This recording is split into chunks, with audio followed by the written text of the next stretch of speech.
Hello everyone and welcome to Be on Reddit. Recently my husband smells and the bedroom and pillows smell so bad. Original post March 23, 2023. The past few months my husband has started to smell bad. His head makes his pillow and sheets smell really bad and it makes the whole bedroom smell. The smell is like turnips or rotten potatoes and the whole room smells of it. I washed the pillows and sheets but they smell so bad after one night again. He recently changed jobs and since then he sweats an abnormal amount, maybe stress related, and a lot more than before. I don't know if it's his job or what he eats or drinks there. Could it be different coffee or the satay sauce he usually eats for lunch at the new job? Not sure if this is the correct forum, but not sure where else to ask. Thank you. Now for the relevant comments. A Redditor says, my dear husband went through a spell of smelling really bad. The problem was he was eating Slim Jims or other foods like that. The spice smell came out in his sweat. If your husband is eating those, stop. OP responds, that is heavily processed meat snacks. He started eating a lot of salami recently, but this week I had anyway asked him to stop because it's not healthy. Will be interesting to see if it changes. Thanks. Edit.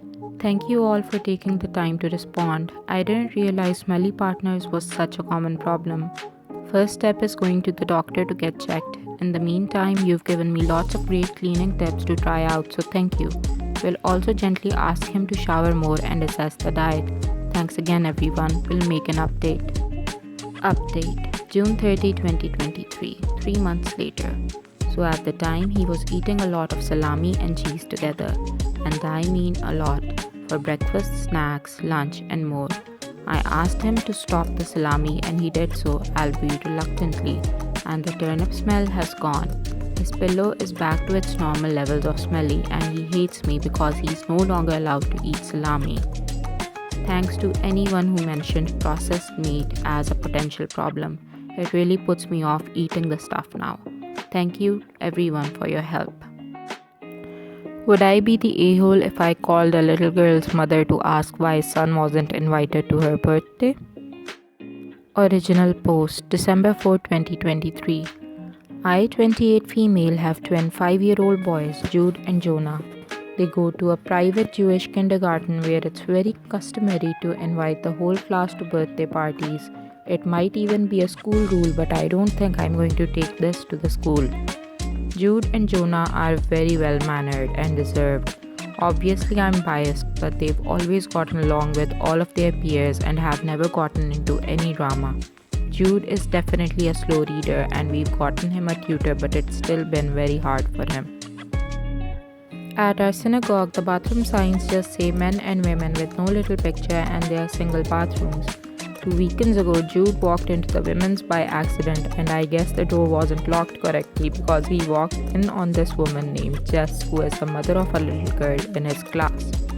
He says he just saw her on the toilet and ran off, closed the door and said sorry. Jude immediately came up to me and told me and he was very embarrassed. I told him it wasn't a big deal and he should just remember to knock next time, and the longer word says women. He said he will and that he thought it would be a stalled bathroom like most public bathrooms, and that's fair, so I left it there. Jess came up to talk to me after and told me like he needed to be punished. She said it was extremely inappropriate. I assured her he didn't know and wouldn't do it again, but she said there's no way he can't read men and women, and that her daughter can, and told me I had to nip this behavior in the bud. I often feel talked down to because of my age by other parents at the school, so I just said I would take care of it and left it there. On Friday, her daughter was handing out birthday invites and gave one to Jonah, not Jude. They both asked her why, and she said her mom said not to give him one and wouldn't tell her why.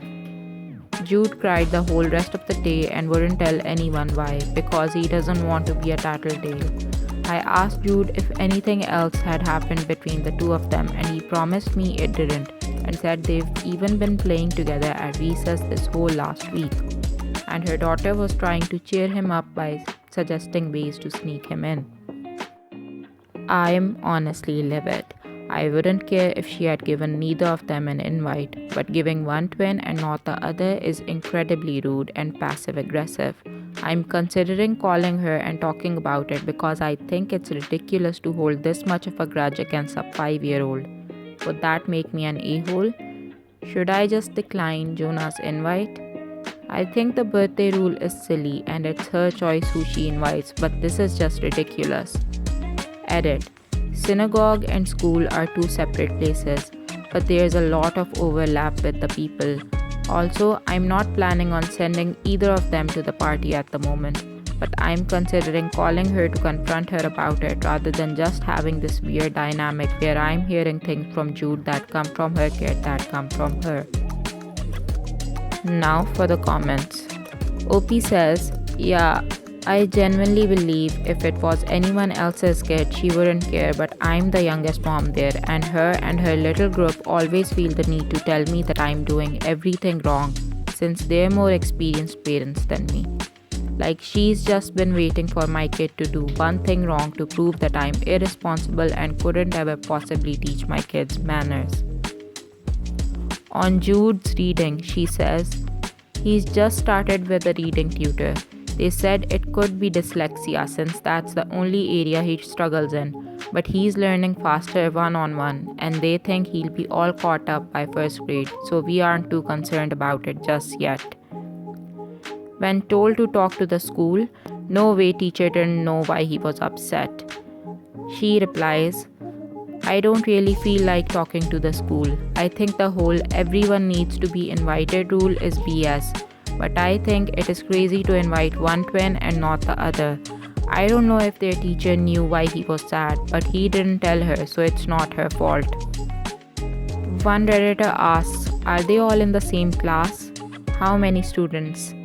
She replies, yes they are. There's one class per grade, but it has like 30-something kids.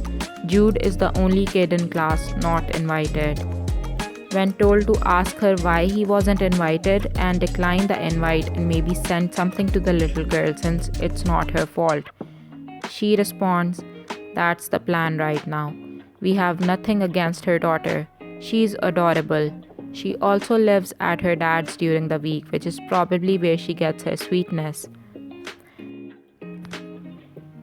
OP also mentions I'm a lesbian.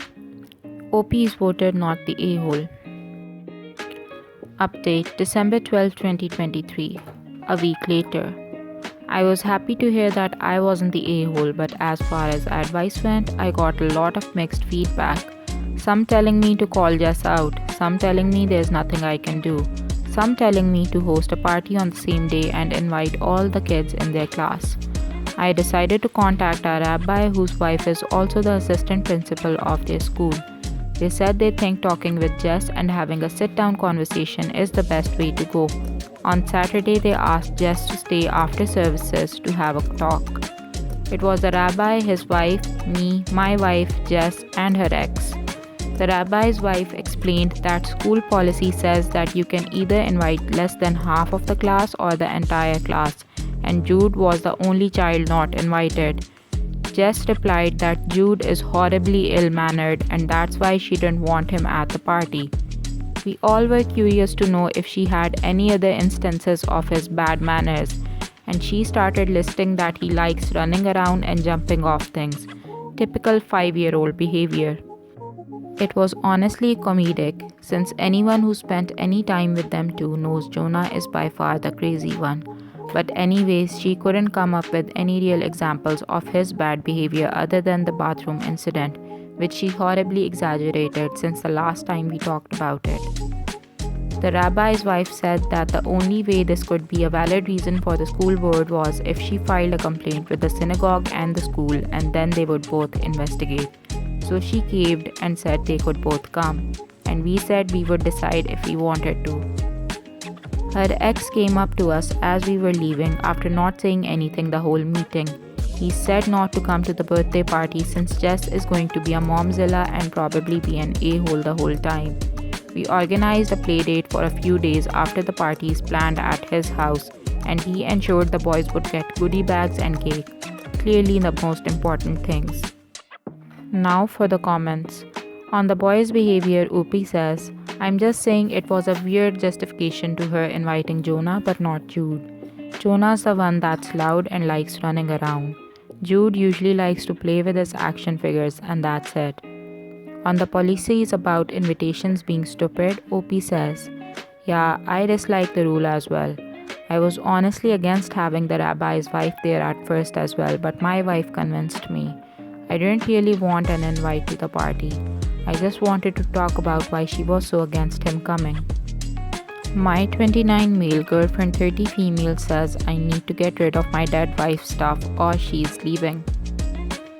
Original post December 11, 2023. I first got married at the age of 18 to my girlfriend I'd had since age 15. We enjoyed 6 years of marriage together before she died in a motorcycle accident, leaving me broken and severely depressed for years. A bit over 1 year ago, 4 years after my wife's passing, I met my current girlfriend at a work event and we really hit it off. I decided that it was time for me to start looking for a serious partner again and that my wife would have wanted me to be happy. My current girlfriend and I became more serious over time and we moved in together 2 weeks ago. I've talked with her extensively about my deceased wife and the mental health issues it brought to me, and she has been nothing but supportive and loving. The problems began after we moved in together. I have a small chest that I used to keep under my bed that has a few things that belong to my deceased wife along with some photos of the two of us. During the moving process, my girlfriend noticed the chest and asked about it, so I explained what it was and showed her the contents. I didn't really expect it to be a big deal, but since I showed her, things have never been worse for us. She sat me down that night and explained that because I still had the chest and wanted to keep it, it was indication to her that I hadn't moved on from my deceased wife and that she doesn't think she can continue the relationship unless I get rid of it. I was pretty shocked at this and told her that I needed some time to think about it. Well, it's been 2 weeks now and I still don't know what to do. My current girlfriend and I have had no major problems up until this point, and she's asking me daily when I plan to get rid of it and says she can't live in the same space as the chest.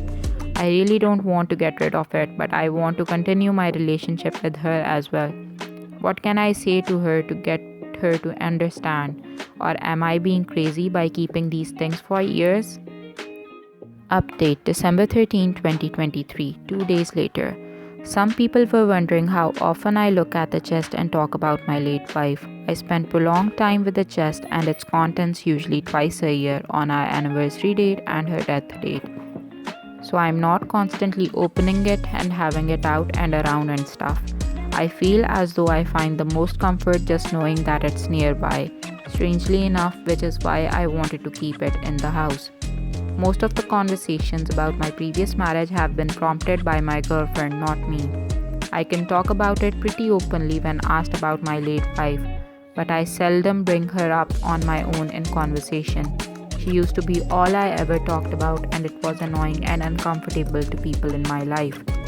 Looking back on a lot of our conversations, my girlfriend would frequently ask questions trying to gauge if I was still mourning or if I was happy again. Now, with the chest incident, that makes sense to me that it has been an unvoiced insecurity for a while. At the time, I suppose I just thought she was asking if I was depressed still, but I see now she was trying to ask if I was over my late wife. When my girlfriend asked me to get rid of the chest, she did in fact mean dispose of it. I didn't go into great detail about the conversation we had when she sat me down, but I proposed keeping it more tucked away, not in our bedroom or at another person's home. And she continued to say I was still hanging on and not ready for a relationship in her eyes. And keeping it somewhere else didn't change that. I'm definitely not getting rid of the chest, and by that I mean disposing of it. And it's been locked in my car the past couple days while I've been dealing with this. I got some really good advice from you guys and tried to have an open, honest conversation with her today, asking her why the chest was so significant as to give me an ultimatum and why she felt like I had to get rid of it to continue growing our relationship. She said the entire relationship we've had, she's always felt like she had to match up to the standards of my late wife, or be even better so that I would stay with her, and that me still having the chest was the confirmation that she will always be lesser than. If I got rid of the chest, it would be confirmation that I was ready to give my whole heart to her. This broke my heart, honestly, and I couldn't believe she never told me she was feeling this way and that I didn't see it. It also made me feel confused because I've been trying to show her the best I can that I can give her my heart in other ways. Why do I need to dump these precious memories to do that? I told her that the relationship with my late wife and my relationship with her are entirely independent of one another, and that I was focused on building trust and love with her, not trying to replace my late wife or compare her by any means. I told her that I couldn't dispose of the chest because it meant a lot to me sentimentally, but that I wasn't keeping it to hang on or cling to my late wife. I just felt as though it was an important part of my history and I wanted to honor her memory. Some of the trinkets in the chest were from when we were 16 years old, going to high school dances and learning how to drive together.